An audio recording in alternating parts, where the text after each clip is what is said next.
Bonjour et bienvenue. Aujourd'hui, on plonge dans l'univers absolument fascinant des orishas. Imaginez un panthéon de divinités qui, dans la spiritualité vaudou, gouverne chaque petit aspect de la vie et de la nature. C'est un monde spirituel d'une richesse incroyable et on va l'explorer ensemble. Au fond, quelles sont les forces qui gouvernent le monde? C'est la grande question que l'humanité se pose depuis la nuit des temps. Et au fil des siècles, différentes cultures, différentes croyances ont proposé des réponses incroyablement puissantes. Eh bien, dans le système de croyances qu'on explore aujourd'hui, la réponse, ce sont les orishas. Il faut les voir comme des entités divines, des sortes de messagers ou d'intermédiaires entre le Créateur suprême et nous, les humains. Chacun a son domaine de prédilection, que ce soit un élément de la nature ou un aspect de nos vies. Alors, voilà notre programme. On va commencer par les bâtisseurs du monde, puis on s'intéressera aux maîtres de la nature, ensuite aux gardiens de l'humanité et on terminera avec les mystères de l'invisible. Allez, on commence sans plus attendre avec notre premier groupe, les bâtisseurs du monde. Eux, ce sont les orishas qui ont posé les fondations, qui ont établi l'ordre fondamental des choses et les canaux de communication entre les différents royaumes. Et attention, ici l'ordre est absolument primordial. On ne fait pas n'importe quoi. Toute cérémonie commence par Eshu. C'est lui qui doit être servi en premier, toujours. Juste après, c'est au tour d'Ogun, celui qui ouvre les chemins. Cette séquence, c'est la clé de voûte de toute communication. Ce qui est vraiment intéressant, c'est de voir à quel point leurs rôles sont différents mais complémentaires. Eshu, c'est le messager, le diplomate divin, qui adore les sucreries. De l'autre côté, Ogun, c'est la force brute, le dieu du fer, celui qui a rendu la terre habitable et qui a un faible pour le vin de palme.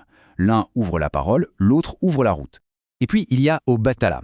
Lui, c'est le représentant de Dieu sur terre. Son essence, elle est parfaitement capturée par ces mots. Vérité, pureté, honnêteté et blancheur. Du coup, les offrandes qu'on lui fait sont à son image, des prières sincères et des aliments de couleur blanche, pour refléter sa nature immaculée. Bon, on a vu ceux qui ont établi l'ordre du monde. Maintenant, passons aux forces brutes, à la puissance élémentaire. Voici les maîtres de la nature, ces orishas qui commandent directement aux éléments qui nous entourent. On voit bien ici la répartition des pouvoirs. Yemaya règne sur les eaux, la source de toute vie, donc on l'invoque pour la fertilité, la maternité, l'amour. Shango, c'est le maître du ciel et du feu, un grand justicier qu'on prie aussi pour la richesse. Et enfin Agayu, le maître des volcans et de la terre, qui protège des difficultés et des intempéries.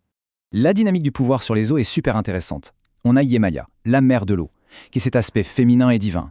Mais son pouvoir, elle le tient d'Olokun, une entité androgyne bien plus ancienne, qui règne sur les profondeurs insondables de l'océan. C'est une véritable histoire de transmission de pouvoir, de la puissance originelle des abysses vers la surface. À la croisée des chemins entre les mondes, on trouve Oya. Son rôle est unique en son genre. Elle est la messagère entre les vivants et les morts. Son royaume, eh bien, ce sont les cimetières. Logiquement, les offrandes qu'on lui fait, comme des fruits de couleur sombre, sont en lien direct avec son univers. Après les grandes forces de la nature, on va maintenant se concentrer sur ce qui nous touche de plus près, la société humaine. Voici donc les gardiens de l'humanité, les orishas qui veillent sur nos vies, nos destins et nos communautés. Le chiffre 2. Pourquoi ce chiffre en particulier? Parce qu'il symbolise les Ibeji, les jumeaux cosmiques. Leur pouvoir est tel qu'on les considère plus puissants encore que les esprits de la sorcellerie. Ils incarnent cette force incroyable qui naît de la dualité et de l'union. Là, on touche vraiment au pilier de la vie en société. Oshun, associé au jaune et au miel, est la déesse des rivières, de l'amour et de la richesse. Oko, Orisha, lui, assure la stabilité à travers l'agriculture et le mariage.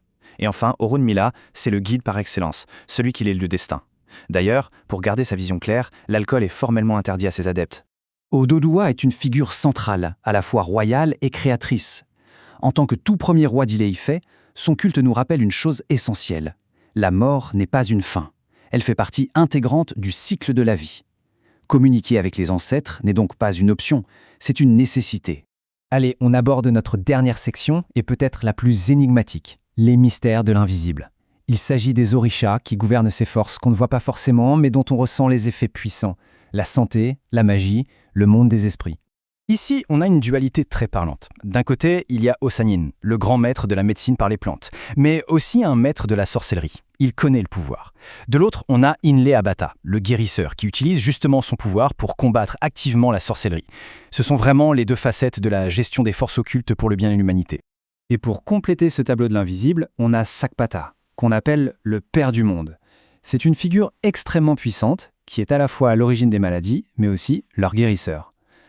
Et puis il y a Yewa, qui incarne la solitude et la pureté, une autre gardienne des cimetières associée à la chasteté et à la longévité.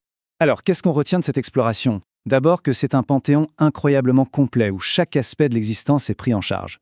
Ensuite, que tout repose sur un système d'équilibre entre la nature, l'humanité et le divin.